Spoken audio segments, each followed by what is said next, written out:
Türkiye'de enflasyon karşısında ücret zamlarının erimesi, işçileri ek zam talebiyle mücadeleye sevk ediyor. Sermayenin tüm engellemelerine rağmen işçilerin sendikalaşma çabaları devam ediyor. Tunceli'de DİSK Enerji Sen üyesi FEDAŞ işçilerinin çalışma koşullarının iyileştirilmesi ve ücret zammı talebiyle başlattıkları iş yavaşlatma eylemi, 32 işçinin işten çıkarılmasıyla direnişe dönüştü.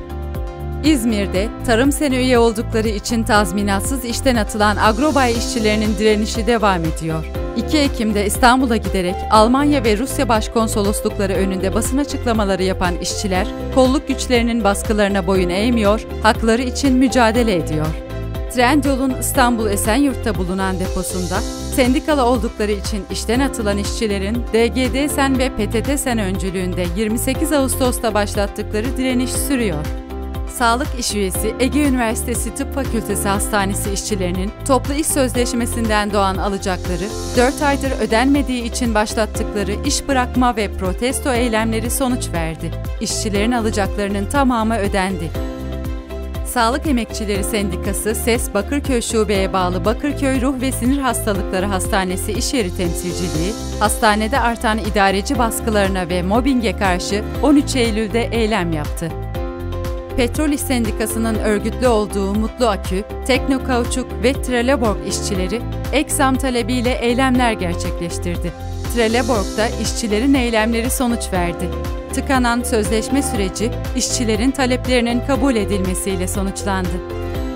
Kocaeli'deki Bekaert fabrikasında Birleşik Metal İş üyesi işçiler ek zam talebiyle eylemler gerçekleştirirken baş temsilci işten atıldı. Baş temsilcinin geri alınmasını isteyen işçiler fabrikaya kapandılar. Fabrika yönetimi işçilerin taleplerini kabul etmezken, 3 gün boyunca fabrikaya kapanan işçilerin sağlık sorunları yaşaması üzerine eylem sonlandırıldı. Birleşik Metal İş Gebze Bir Nolu Şube'nin örgütlendiği Söylemez Kauçuk'ta işçiler baskılara karşı vardiya değişimlerinde eylemler yapıyor.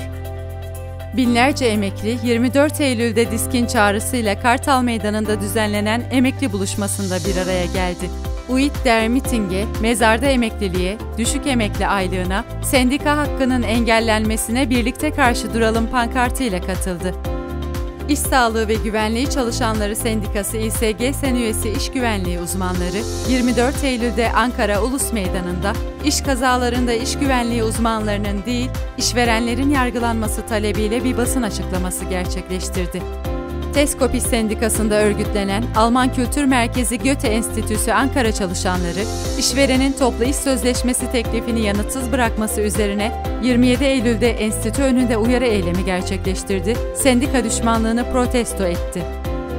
Sağlık ve Sosyal Hizmet Emekçileri Sendikası SES, Türkiye genelinde 29 Eylül'de eş zamanlı olarak yemek boykotu eylemleri gerçekleştirdi.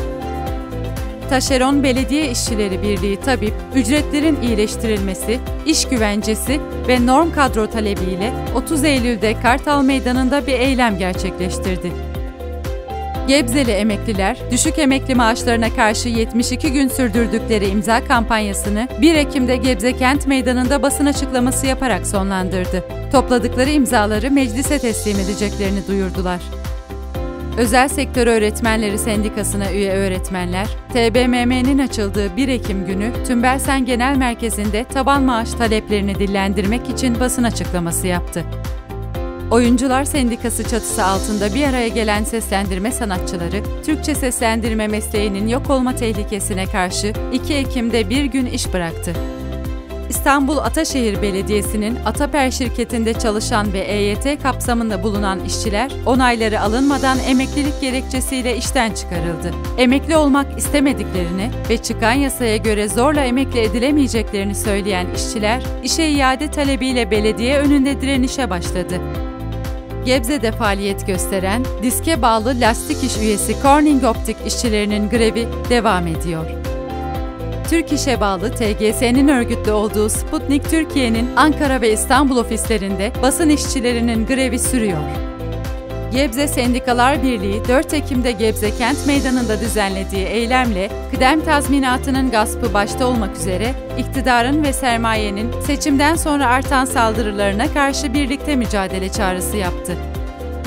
Tekirdağ Çorlu'da bulunan Işıl Tekstil Fabrikası işçileri Öziplik İş Sendikası'nda örgütlendi. Durumdan haberdar olan fabrika yönetimi, sendikal örgütlenmenin önüne geçmek için işçilere baskı uygularken, sendikacıları fabrikaya yaklaştırmamak ve işçilere seslenmelerini engellemek için yollara fıskiyeler döşedi. İşçiler 5 Ekim'de sendikaları öncülüğünde fabrika önünde basın açıklaması yaparak Işıl patronunu protesto etti. Antep'te bulunan Bere ambalaj işçileri düşük zamma karşı iş durdurma eylemi gerçekleştirdi. DİSK Ege Bölge Temsilciliği 5 Ekim'de İzmir Konak Meydanı'nda gelirde adalet, vergide adalet mücadelesi kapsamında eylem yaptı. DİSK üyesi işçiler, vergide ve gelirde adalet taleplerinin yanı sıra emeklilikte insanca yaşam ve belediye işçilerine kadro hakkı istediler. Kıdem tazminatının gaspına izin vermeyeceklerini dile getirdiler. Birleşik Metal İş Sendikası, %30 oranında ön zam talebinin kabul edilmemesi üzerine 6 ve 13 Ekim'de MES'e bağlı işyerlerinde tüm vardiyalarda 1 saatlik iş durdurma eylemleri gerçekleştirdi. İşçiler, 3. görüşme tarihi olan 25 Ekim'e kadar mesaiye kalmama eylemi yapacak. MES'le toplu sözleşme görüşmeleri devam ederken, Türk Metal'le imzalanan brüt 4.750 liralık ön zam anlaşmasının kendilerine de dayatılmasına tepki gösteren işçiler, İstanbul, Kocaeli, Eskişehir, Bilecik, Bursa gibi kentlerde iş durdurdu.